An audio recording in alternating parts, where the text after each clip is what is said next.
ధరణి ద్వారా చాలా మంది రైతులకు నష్టం జరిగిందని, అలాంటి తప్పు జరగవద్దని భూభారతి తీసుకొచ్చామని మంత్రి పొన్నం ప్రభాకర్ తెలిపారు. సిద్దిపేట జిల్లా అక్కన్నపేట మండల కేంద్రంలో కొత్త ఆర్ఓఆర్ చట్టం భూభారతిపై రైతులకు అవగాహన సదస్సు నిర్వహించారు. ఈ సదస్సులో జిల్లా కలెక్టర్ మను చౌదరితో కలిసి మంత్రి పాల్గొన్నారు. ఈ సందర్భంగా రైతులకు భూభారతిపై ఉన్న అనుమానాన్ని అధికారులు నివృత్తి చేశారు. అనంతరం మంత్రి మాట్లాడారు.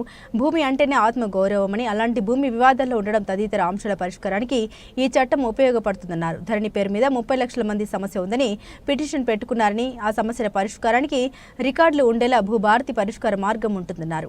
30 సంవత్సరాల క్రితం అమ్మిన భూమి ధరణిలో మళ్లీ పాత యజమాని పేరు వచ్చిందని, అందువల్లే పంచాయతీలు గొడవలు అయ్యాయన్నారు. ప్రభుత్వం అందరికీ అనుకూలంగా ఉండే భూభారతి తీసుకొచ్చిందన్నారు. ప్రభుత్వం రాష్ట్ర వ్యాప్తంగా అన్ని గ్రామాల్లో అవగాహన సదస్సు నిర్వహిస్తోందని, భూ బదలాయింపు పారదర్శకంగా ఉండేలా చట్టం తెచ్చామన్నారు. గ్రామాల్లో భూముల పేరు మీద పంచాయతీలు ఉండొద్దని మంత్రి అభిప్రాయాన్ని వ్యక్తం చేశారు. ప్రభుత్వ భూములు కబ్జా చేస్తే మంచిది కాదని, అలాంటివి జరిగితే జిల్లా కలెక్టర్ను కలిసి ఫిర్యాదు చేయాలని సూచించారు.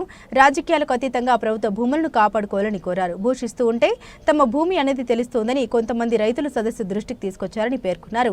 భూములపై అవగాహన ఉన్నవారి సలహాలు, సూచన కూడా స్వీకరిస్తామన్నారు మంత్రి పొన్నం ప్రభాకర్.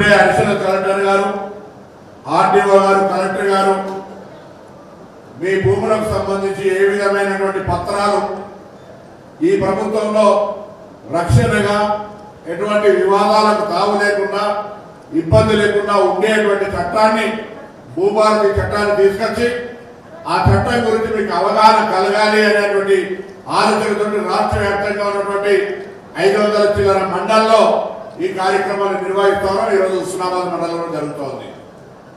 మీ అందరికీ తెలుసు, భూమి అంటే మనిషికి ఒక ఆత్మ గౌరవం. గ్రామంలో భూమి అంటే ఒక గౌరవం మనందరికీ. ఆ భూమికి సంబంధించినటువంటి పేపర్లు, విభేదాలు పంచాయతీలో పడితే మన మనసు ఎంత బాధపడుతుందో తెలుసు. గతంలో ఈ భూముల వివరాలన్నీ గ్రామాల వారీగా ఉంటుండే. గ్రామాల అందరికీ తెలుసు, ఆ భూమి తెలుసు, ఈ భూమి అన్ని హద్దులతో సహా చెప్పే పెద్ద మనుషులు ఉండరు. ఆ కాలంలో ఫలానా ఎల్లే జాగా మళ్ళీ ఎవరికి 5 ఎకరాలు అమ్మిన పోవాయని పైసలు తీసుకుంటే మాటకు అంత విలువ ఉండే ఆ భూమి ఆయన అయిపోయింది, ఈ భూమి అయింది.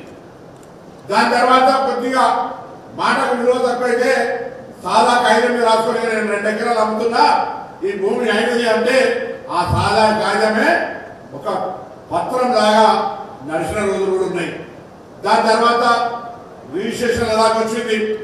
రిజిస్ట్రేషన్ అప్పుడు కూడా బాగానే జరిగింది. కానీ ఇక భూమి విలువ పెరిగిన తర్వాత ఒక్కొక్క భూమిని 3 రిజిస్ట్రేషన్లు, హద్దుల కాల పంచాయతీ, భూములకు సంబంధించినటువంటి విభేదాలు, కుటుంబంలో అన్నదమ్ములు కొట్లాడుకొని చంపుకునే పరిస్థితి దాకా వచ్చినటువంటి విభేదాలు పెరిగాయి కదా.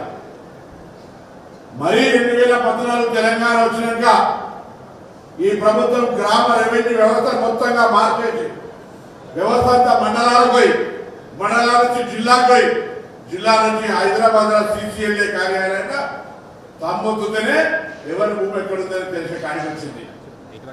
దాంతో పెద్దదారులు, రాజకీయాల్లో లేదా అధికారులు ఉన్నటువంటి చాలా మంది ఎక్కడ ఏ స్థలం ప్రభుత్వంది, ఎక్కడ ఏ స్థలంకి యజమాని తెలుసుకొని ఆ భూములన్నీ అనేక రకాలుగా వాళ్ళ ఆధీనంలోకి వెళ్ళిపోయినాయి.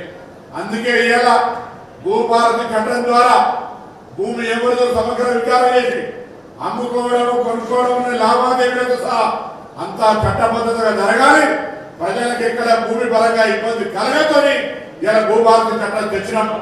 భూభారతి చట్టం తెచ్చి ఊరికే మార్పే కాదు, రేపు పొద్దున పహానీ నకలు కావాలంటే ఈ 10 ఏళ్లలో పహానీ నకలు లేదు, ఎందుకంటే రికార్డు రాస్తలేదు. ఇప్పుడు పహానీ నకలు ఉంటుంది. మీరు కార్యం వచ్చిన తర్వాత వారసత్వంగా అయితే భూములలో పంచాయతీ ఉన్నది. అటువంటి అంశాలన్నీ 4 కోణాల నుంచి మోకా మీద ఎన్నేళ్ళ నుంచి ఎవరైనా పంచాయతీ అవుతుంది. పేపర్ ఏమిటో చూస్తారు, దానికి సంబంధించినటువంటి పూర్వపు భూమి హిస్టరీ ఇస్తారు. అన్ని రకాల విషయాలు జరిగిన తర్వాత న్యాయబద్ధంగా నిర్ణయం జరుగుతుంది. ఆ నిర్ణయం కూడా కాలపరిమితి, ప్రతి అంశానికి కాలపరిమితి ఉన్నది. ఇంతకుముందు ప్రతి కాగితం CCLA దాకా పోయే అవసరం లేదు. MRO level, RTO level, additional collector level, collector level పరిష్కారం అవుతుంది. రెవెన్యూ పరంగా ఎటువంటి సమస్యలు ఉండద్దు అనే దాని మీద ఇప్పుడే అక్కడ పొద్దున నందారం గ్రామంలో సర్ప్లస్ ల్యాండ్ ఉంది. ప్రభుత్వ భూమిగా పేర్కొనబడ్డది రికార్డుల. వాళ్ళకి బ్యాంకుల పైన ధాన్యం అమ్ముకోవాలని ఇబ్బందులు అయితే ఉన్నాయి, కానీ వాళ్ళే మోకం మీద ఉన్నారు సర్వే కాదని. అటువంటి దానికి సంబంధించి మేమన్నీ కూడా క్లియరెన్స్ చేసే విధంగా చర్యలు తీసుకోబోతున్నాం. ఎక్కడైనా పేదలకు వాళ్ళు భూమి దానం చేసి ఉండి వాళ్ళు కబ్జాలు ఉండి రికార్డు లేదు, దానం చేసి మళ్ళీ పుచ్చుకుంటుంటే కూడా ఇటువంటి ఎన్ని సమస్యలు ఉన్నా అన్ని సమస్యలకు ఊదార్ మీకు కార్డు నెంబర్ కూడా ఇచ్చి మీ భూమి మీద మీ గౌరవాన్ని, భూమి మీద ఆధారాన్ని, భూమి మీద పత్రాన్ని మీ పక్షాన ఉంచే విధంగా ఈ కార్యక్రమం జరగబోతుందనే మాట మరిచేస్తూ తప్పకుండా భవిష్యత్తులో ఎటువంటి భూ పంచాయతీలకు అవకాశం లేకుండా నాకు తెలిసి మీనవంక మండల చాలా జాగ్రత్త భూముల కొరకు అన్నదమ్ముల కొడుకులే తప్పుకున్నటువంటి పరిస్థితి. అటువంటి పరిస్థితి నుంచి బయట తీసుకురావాలని ప్రభుత్వం అనేక రకాల ఆలోచన చేసి ఈరోజు ఈ కార్యక్రమం తీసుకుంది. దయచేసి మీరంతా ఈ భూభారతికి సంబంధించి తీసుకున్నటువంటి నిర్ణయాలు చెప్పినాం, పేపర్లు ఇచ్చినాం. జూన్ 2 నుంచి జూన్